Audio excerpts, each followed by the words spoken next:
Assalamualaikum warahmatullahi wabarakatuh.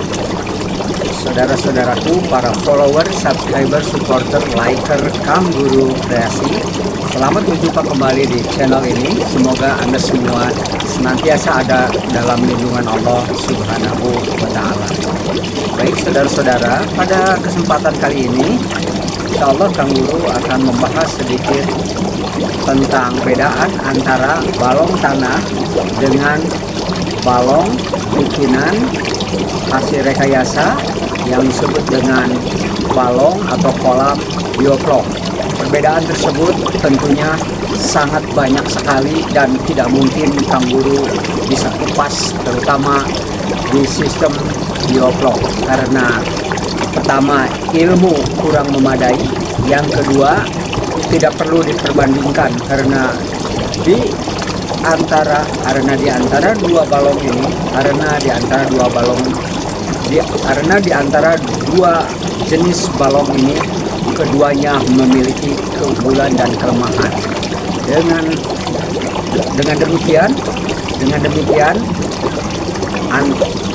demikian antara balong tanah, kolam tanah dengan kolam hasil rekayasa yaitu bioflok, di antara perbedaannya yang mencolok adalah kalau balong tanah bersifat alami, natural, dan konvensional, tapi balong bioflok itu adalah hasil rekayasa.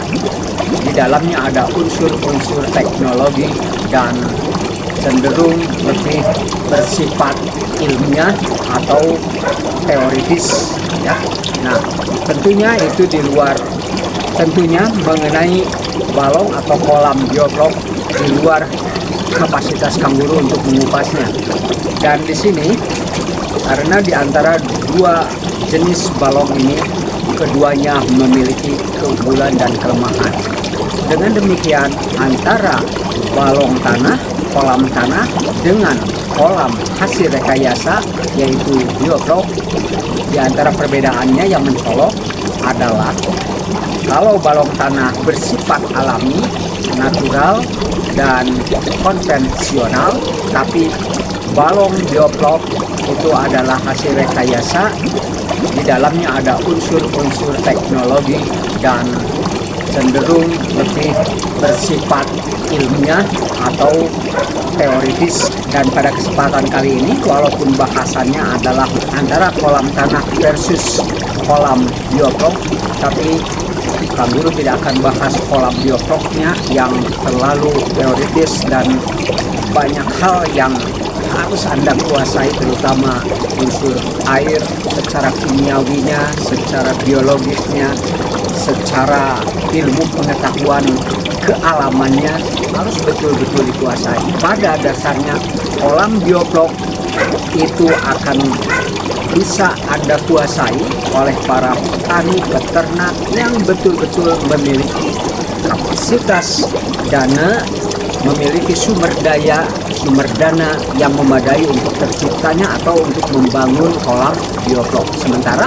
kalau kita bicara tentang kolam tanah, karena sifatnya yang konvensional, apa adanya, tidak mengada-ada, hal tersebut harus menjadikan pengetahuan yang betul-betul dikuasai oleh Anda sebagai peternak yang betul-betul hidupnya di pedesaan, dananya yang kurang memadai seperti yang terdapat pada kolam-kolam saya di sini sangat terbatas karena sumber dana tidak mendukung, sumber daya, sumber ekonomi, dan hal-hal lainnya yang bersifat ilmu pengetahuan ya harus mendukung tentunya. Sedangkan kalau kita berbicara tentang kondisi petani yang notabene kurang pengetahuan dari sudut knowledge, kurang memadai untuk membangun sebuah kolam bioflok, itu tidak mungkin rasanya.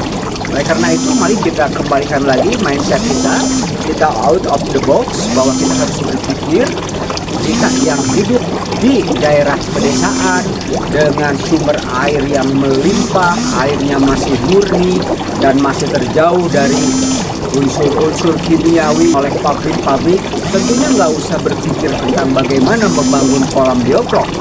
Maka kita mindsetnya harus tetap kita mendaya gunakan lingkungan kita, alam sekitar kita yang kondusif, yang mendukung terhadap terciptanya balong yang konvensional. Udah cukup seperti itu.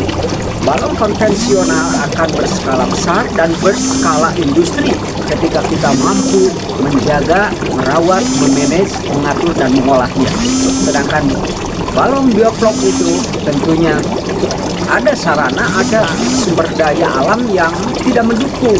Yang mendukungnya apa? Faktor finansialnya. Jika Anda hidup di kota dengan limbah-limbah pabrik yang mencemari air, maka di situ tentunya yang lebih pas adalah dibangunnya kolam bioflok. Kita berbicara antara kolam tanah versus kolam bioflok, kedua-duanya tentunya terdapat kekurangan dan kelebihannya.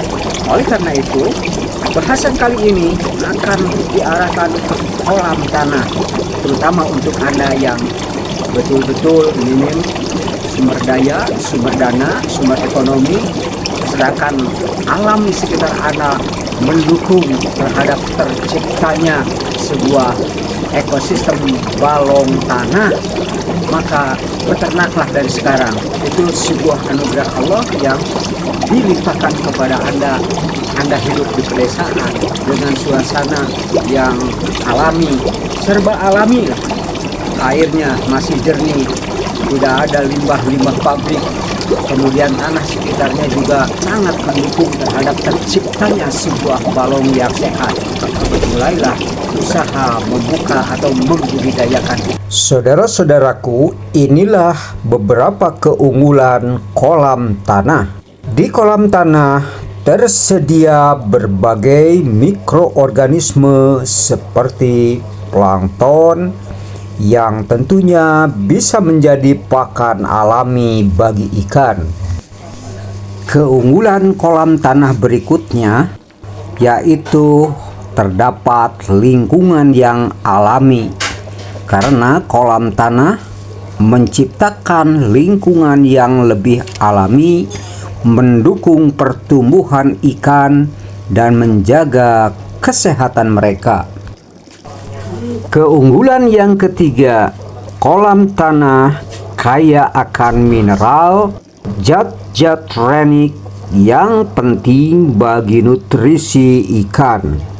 Keunggulan yang keempat, kolam tanah dapat digunakan untuk budidaya ikan dalam skala besar.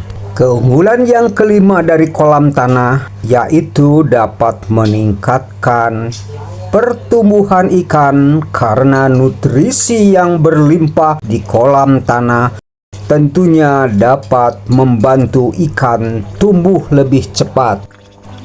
Keunggulan keenam dari kolam tanah yaitu airnya tidak cepat bau. Air di kolam tanah tidak akan cepat bau dikarenakan adanya bakteri dan mikroorganisme yang membantu membersihkannya. Keunggulan yang ketujuh, bentuk kolam tanah sangat tergantung kepada ketersediaan lahan di lokasi budidaya, sehingga bentuk dapat berupa persegi, lingkaran, atau bahkan trapesium.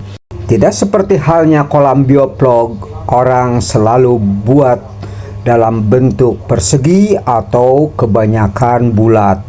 Saudara-saudaraku, demikianlah beberapa keunggulan kolam tanah, walaupun di sana sini masih banyak kelemahannya. Di antaranya saja orang banyak kritik kolam tanah, katanya tanggulnya suka jebol. Jika kita jawab, kita mudah sekali membetulkannya tanpa harus mengeluarkan biaya. Bandingkan dengan kolam bioflok misalkan, jika jebol biayanya mahal tentunya. Saudara-saudaraku, demikianlah sekedar pencerahan untuk kita bersama. Semoga kita mampu berpikir kritis, logis, analitis, dan rasional untuk tetap kita bisa mendayagunakan kolam tanah di sekitar kita, khususnya bagi Anda yang hidup di pedesaan. Jangan cepat-cepat tergiur untuk membangun kolam bioflok jika Anda kurang memadai dalam hal permodalan, karena tingkat kegagalannya pun sangatlah tinggi. Disclaimer saya, mohon maaf, tidak bermaksud untuk menyepelekan kolam bioflok. Semuanya sama, tergantung kepada situasi dan kondisi kita saja. Demikian saudara-saudara, semoga video ini bermanfaat. Jika saja bermanfaat, tolong berikan like, share, komen, dan subscribe. Assalamualaikum warahmatullahi wabarakatuh.